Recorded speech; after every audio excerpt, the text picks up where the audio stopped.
కేసీఆర్ కాదంటే కదా నువ్వు చేసేది. నేను చెప్తున్నా కేసీఆర్ ఇచ్చిందని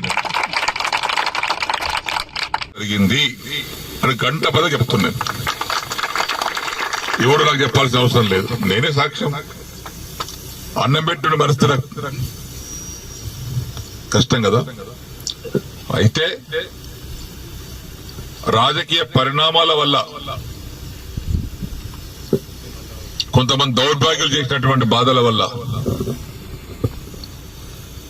నేను కొంత నిర్ణయం తీసుకొని మారాల్సి వచ్చింది.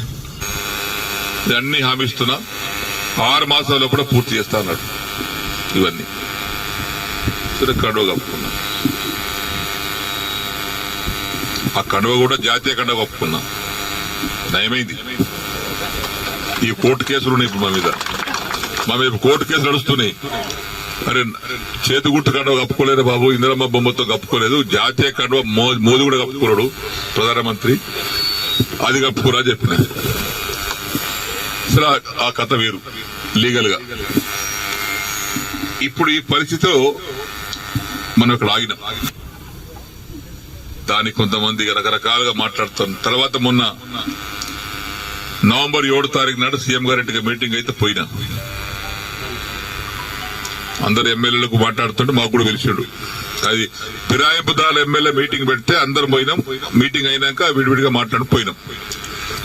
పొంగులేటి శ్రీనివాస్ రెడ్డి కూర్చున్నాడు, బట్టివి కూర్చున్నాడు ఆయన పొలిటికల్ ఆ ఛాంబర్ లో. నేను పోయి శ్రీనివాస్ రెడ్డి రేవంత్ రెడ్డి గారు లేచాడు, కూర్చోసేనని అన్నాడు. ఒకటి అడిగితే సమాధానం చెప్పినా కూర్చుంటా అన్నా. ఏందన్నాడు, నేను నీకు 21 జూన్ నాడు నాకు కండువ కప్పిన రోజు నాకేమైనా పైసలు ఇచ్చినావా, నన్ను ఏమైనా కొన్నావా, కట్లట్టు వచ్చినా కొన్నావా చెప్పు, నాకేమైనా ఇద్దరు ఉన్నారు, నన్ను ఏమన్నా నా ఎమ్మెల్యేషిప్ కొన్నావా, నన్ను కొన్నావా చెప్పు, నేను అమ్ముడు పోయినా నీకే చెప్పినా. లేదు పోలేదు, ఇయ్యలేదు. దేనికోసం వచ్చినా ఈ సమస్యల కోసం వచ్చినా. ఏమైనా అయిందా, ఏం కాలేదా, ఏమైంది 100 కోట్లు ఎస్డీఎఫ్ ఉంటే 30 కోట్లు ఇచ్చారు. తర్వాత బంద్. దగ్గర 70 కోట్లు డబుల్ బెడ్రూమ్ ఉంటే 20 కోట్లు ఇచ్చి 25 కోట్లు ఇచ్చి 45 కోట్లు ఇవ్వాలి. బంద్. పనులన్నీ పేమెంట్ లేక ఆగిపోతున్నాయి. ఆ కాంట్రాక్ట్ పని చేయమంటే పేమెంట్ ఇవ్వమని అంటున్నాడు. దవాఖాన బాన్సుడు బంద్ అయింది, కోర్టు దవాఖాన బంద్ అయింది. సిద్ధపరిసర వారి కాంట్రాక్ట్ 40 కోట్లు ఇవ్వాలి, వాడు బంద్ చేసిండు. మరి వీటి కోసం వచ్చినాయి కదా నేను. లేదా బట్టి గారు చిన్న దగ్గరికి ఇలా లిస్ట్ మొత్తం తీసుకోండి, ఆ లిస్టు తీసుకొని 2 సార్లు ఇచ్చేయండి, ఒకసారి కాదు కానీ. ఇక పొంగులేటి గారు ఆ లిస్ట్ తీసుకోండి, 2 సార్లు మీరు ఇచ్చేయండి. ఇచ్చిన తెల్లారి ఫోన్ చేస్తే బట్టి లేవట్టాడు, పొంగులేటి లేవట్టాడు. ఏమని చెప్పుకోను నేను.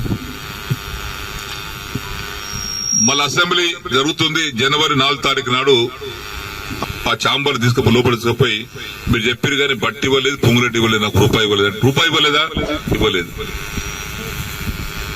వేం నరేందర్ రెడ్డి గారు బయట పిల్లలను పిలిచాడు. వేమన్నా సీనన్న బాధపడుతున్నాడు, అది ఇంకా పేమెంట్ కాలేదట, నువ్వన్నా మార్చిలో కూడా 3 విడతలు ఇప్పి. సరే సరే ఆయన తీసుకుని ఆయన వెళ్ళిపోయాడు. తెల్లారు వేం నరేందర్ ఫోన్ చేస్తే ఆయన లేపడు. 50 సార్లు చేసిన, ఒకసారి కాదు 50 సార్లు లేపడు. మళ్ళా మొన్న మార్చిలో అసెంబ్లీలో జరుగుతుంటే మళ్ళా పోయారు ఛాంబర్. మన అసెంబ్లీలో కూర్చునే సీటు డబల్ ఉంటుంది అయింది. చెప్పిన ఏది కాలేదండి.